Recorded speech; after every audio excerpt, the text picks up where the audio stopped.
Bismillah, Assalamualaikum warahmatullahi wabarakatuh. Kami dari kelompok 4 akan mempresentasikan tentang desain dan evaluasi sistem pengendalian manajemen. Nah, di sini kita masuk pada materi apa yang diinginkan dan apa yang kemungkinan terjadi. Sistem pengendalian manajemen sendiri tidak akan dapat didesain jika tidak dapat dipahami oleh pengendalian pada keinginan perusahaan yang dilakukan oleh karyawan itu sendiri. Nah, contohnya di sini untuk misalnya mencari ROI atau laba itu misalnya 15% dan pertumbuhan penjualannya itu sebesar 20%, maka itu telah memperbaiki pedoman bagi sistem pengendalian sendiri. Nah, jadi manajer itu harus bisa mengetahui apa yang harus diinginkan perusahaan tersebut dan apa yang kemungkinan terjadi. Nah, setelah manajer mengetahui apa yang harus dilakukan dan apa yang harus diinginkan, ia harus bisa memahami pengendalian apa yang harus digunakan dan seberapa ketat setiap pengendalian yang harus diaplikasikan. Di sini manajer sendiri harus mempunyai potensi dari setiap masalah itu. Nah, mereka harus bisa berinteraksi dengan karyawan untuk juga berpotensi dari setiap masalah apa yang ada. Manajer harus mempunyai potensi untuk permasalahan yang ada. Mereka harus dapat bertanya kepada karyawan-karyawan apakah mereka itu relax di posisinya masing-masing atau mereka itu termotivasi dan mereka mampu menjalani peran mereka. Nah, di sini kita akan bahas lebih lanjut oleh rekan-rekan saya. Dipersilakan. Assalamualaikum warahmatullahi wabarakatuh. Assalamualaikum warahmatullahi wabarakatuh. Saya Melisa Indira akan melanjutkan presentasi mengenai pemilihan pengendalian. Pada bab-bab sebelumnya atau pada pertemuan sebelumnya itu kita sudah mempelajari ada 3 jenis pengendalian. Yang pertama pengendalian hasil, pengendalian tindakan, dan pengendalian personil atau kultural. Nah, setiap jenis pengendalian ini itu tidak memiliki tingkat keefektifan yang sama terhadap masalah pengendalian yang dihadapi. Manfaat dari sistem pengendalian manajemen ini adalah meningkatnya kemungkinan keberhasilan. Lalu sistem pengendalian manajemen ini tuh memiliki atau tergolong mahal sehingga kita harus meningkatkan manfaat dari sistem pengendalian manajemen ini. Nah, yang pertama pengendalian personil atau budaya sebagai pertimbangan awal. Dalam menentukan beberapa alternatif pengendalian, pertama-tama manajer mulai harus mempertimbangkan apakah pengendalian personil atau tindakan ini sudah cukup atau belum. Pengendalian ini bisa menjadi pertimbangan awal karena relatif tidak memiliki efek yang negatif dan juga biayanya yang tergolong murah. Nah, pada beberapa kasus, terutama pada perusahaan kecil, mereka berhasil menciptakan sistem pengendalian manajemen yang efektif dari penerapan pengendalian personil atau budaya ini. Nah, walaupun pengendalian personil atau budaya ini tidak cukup andal, namun ini bisa menjadi dasar bagi karyawan untuk membentuk mereka terlepas dari pengendalian apa yang mereka gunakan. Lalu yang kedua ada pengendalian tindakan. Nah, pengendalian tindakan ini mempunyai keuntungan dan kerugian. Keuntungan yang pertama adalah pengendalian tindakan ini merupakan bentuk pengendalian yang bersifat langsung.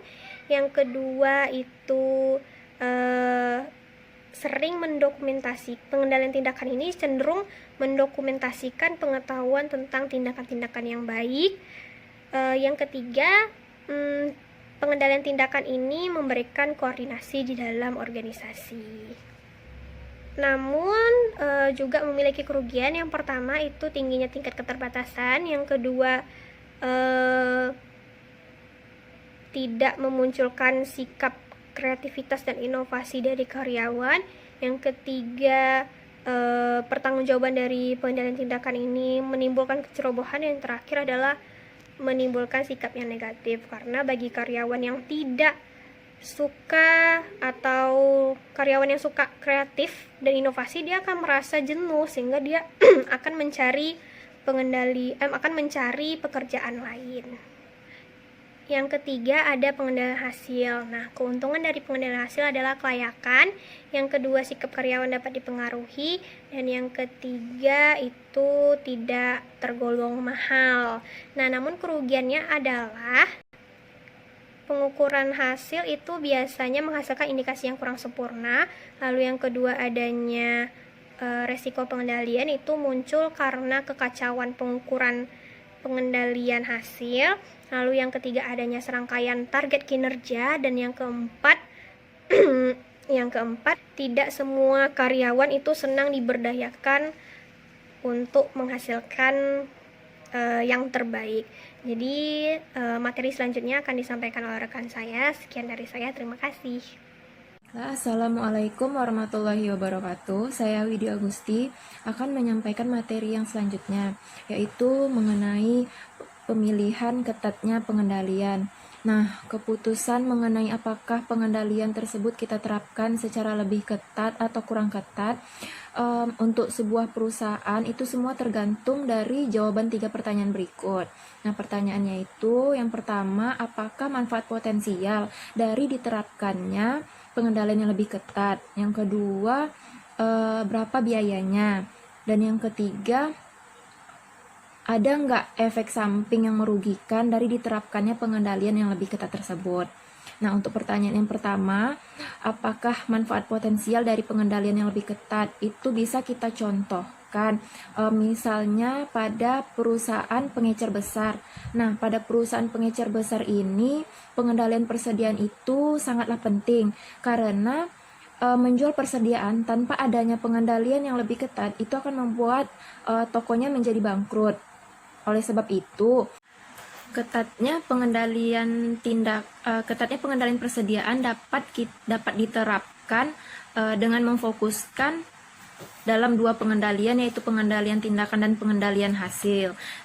Yaitu karyawan dapat dipercaya untuk menentukan bagaimana menjaga persediaan sehingga mendekati tingkat hasil yang diinginkan oleh perusahaan. Nah, namun pada situasi yang lain seperti pada perusahaan penerbangan, pengendalian tindakannya itu tidak terlalu penting. Dalam perusahaan ini yang lebih penting yaitu mereka menggunakan kajian pratindakan, karena pada perusahaan penerbangan pemanfaatan kapasitas kursi itu sangat penting bagi keberhasilan perusahaan, sehingga mereka akan mengkaji pratindakan terhadap kemahiran pesawat perusahaan mereka tersebut. Contoh kedua perusahaan tersebut, pengendalian yang ketat itu memberikan manfaat yang potensial bagi perusahaan sehingga bisa kita terapkan menjadi lebih ketat. Lalu untuk pertanyaan yang kedua yaitu berapa biayanya? Untuk beberapa pengendalian, jika kita terapkan secara lebih ketat, maka biaya yang akan timbul juga menjadi semakin mahal. Contohnya itu pengendalian hasil yang jika kita terapkan menjadi lebih ketat membutuhkan pembelajaran yang lebih luas untuk mengumpulkan standar kinerja yang bermanfaat, atau juga mungkin mereka memerlukan sistem informasi yang lebih canggih untuk mengumpulkan dan menganalisa seluruh data kinerja yang dibutuhkan tersebut. Pertanyaan yang ketiga yaitu ada nggak efek samping yang merugikan yang akan timbul jika pengendaliannya diterapkan menjadi lebih ketat? Nah, untuk pertanyaan ini kita contohkan pada perusahaan yang berteknologi tinggi. Nah, pada perusahaan yang berteknologi tinggi ini lingkungannya tidak dapat kita prediksi dan juga membutuhkan kreativitas yang lebih tinggi daripada perusahaan-perusahaan yang lainnya. Sehingga apabila pengendalian tindakannya kita terapkan menjadi lebih ketat, itu akan membuat perubahan pada perilaku karyawan dan membuat karyawan tidak dapat menimbulkan atau mengeluarkan kreativitas yang ada pada diri mereka dalam bekerja. Lalu apabila pengendalian hasilnya yang kita terapkan menjadi lebih ketat, itu akan membuat dampak yang bermasalah bagi pemilihan dalam memilih pengukuran hasil atau menetapkan target-target dalam perusahaan tersebut. Oleh karena itu, baik pengendalian tindakan atau pengendalian hasil sangat tidak efektif apabila kita terapkan menjadi lebih ketat pada situasi perusahaan ini. Lalu masuk ke pengketatan atau pelonggaran pengendalian yang simultan.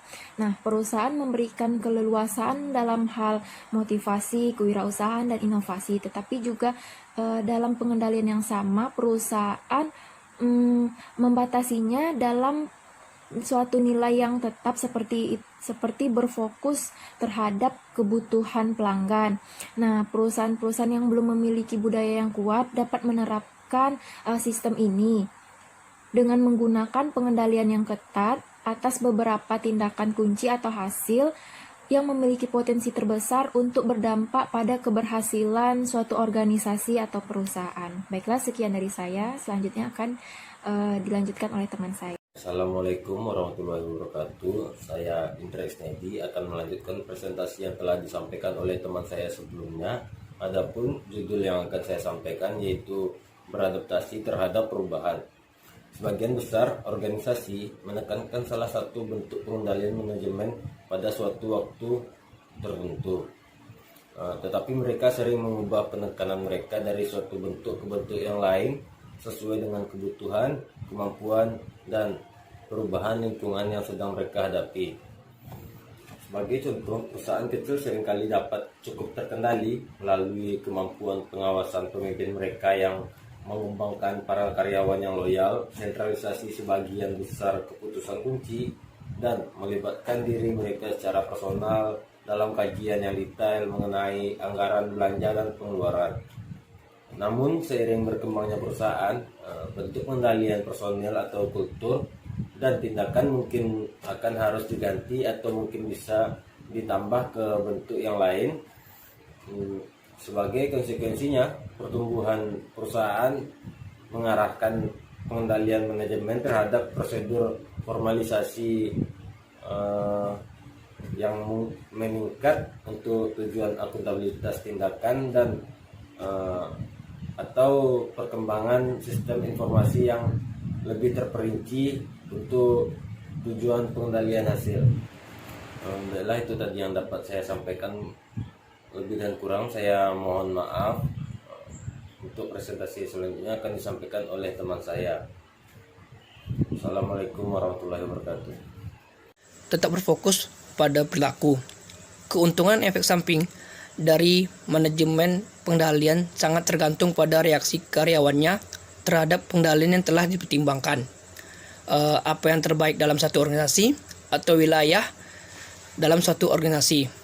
Mungkin tidak bekerja di tempat lain, namun penting untuk berfokus pada orang yang terlibat. Karena tanggapan mereka lah yang akan menentukan keberhasilan atau kegagalan suatu SPM. Manfaat dari pengendalian manajemen hanya berasal dari dampaknya terhadap pelaku. Baik, akan dilanjutkan oleh Bang Masril.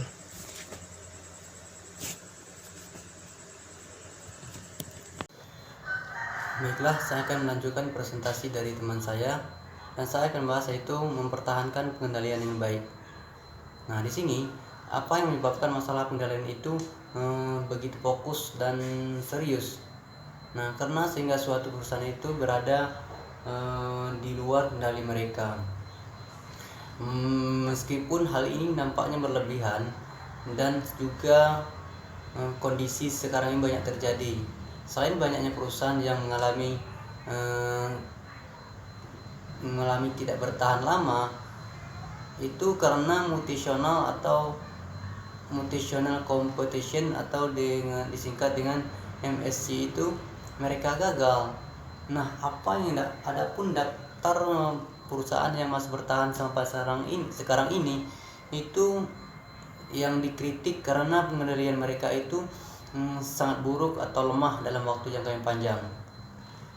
Nah, dengan seringkali melibatkan banyaknya perusahaan, suatu waktu dalam sejarah mereka seperti misalnya perusahaan Apple komputer itu pada tahun 1960-an itu yang menandai keberhasilan dan ketenaran mereka itu pada awal tahun 2000-an. tahun 2000-an itu saat sebuah transformasi yang ditandai dengan perubahan nama itu menjadi Apple.